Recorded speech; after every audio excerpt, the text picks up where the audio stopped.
The economic data prints so far this week have not been great. Consumer confidence was way below what was expected. That information came out yesterday, and that caused the market to see a substantial sell-off. And then this morning, the GDP for the first quarter, the estimate for that got revised from negative 1.5% to negative 1.6%. So a worse economic slowdown than what was expected. And the markets used that information here over the last day or so to sell. And I want to take a look at the four major indexes in this video. I really want to take a key look in at the Nasdaq to begin with. We had a sharp and swift rally here over the last week or so, and that ran right into that zone in which it fell from before and once again started to turn back down.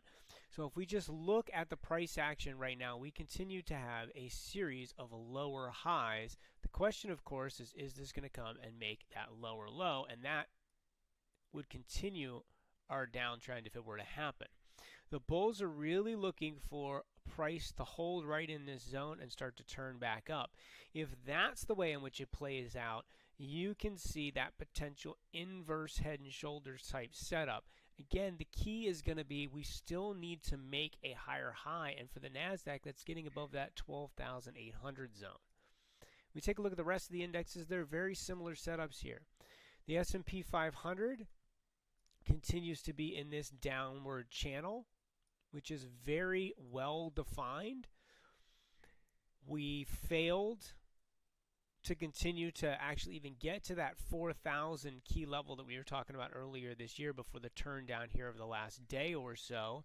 Again, bulls really need to see this area here hold because that gives you that potential inverse head and shoulders setup. But the big key to this chart is going to be to get back above that 4,200, break this downtrend. We didn't do that. We've had some very strong bounces so far this year. Let's go through them all on a percentage basis. The bounce that we had in January was 9%. The bounce that we had there in February and the beginning of March was 13%. The bounce that we had in the beginning of May, this was about 7%. The bounce that we had towards the end of May was 10%. And the bounce that we just had was about 9%. So we're having these 9-10% rallies consistently, but they're not gaining any traction and they're not continuing to push higher or take out those key levels. And until that happens, the downtrend is still what is in play. And we've talked a lot about some reasons why that downtrend may be slowing, and we could see that potential move to the upside, but the market has to prove it to us first. That's the bottom line. Here's the Dow. The Dow, same kind of comments apply. Bulls really want to see it hold somewhere in this zone here because that would give you that inverse head and shoulder setup, but the key is to take out these highs, and that's back around that 33,000 level. And last but not least, we'll come in here, we'll take a look in at the Russell.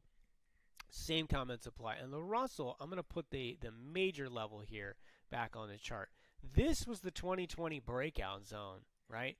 We actually fell below that right here, and 1700 is that key level, and we're actually testing that here right now. So the bulls really want to see this area hold. If not, you fall back underneath of that 2020 breakout high, and that, of course, is where bad things can happen.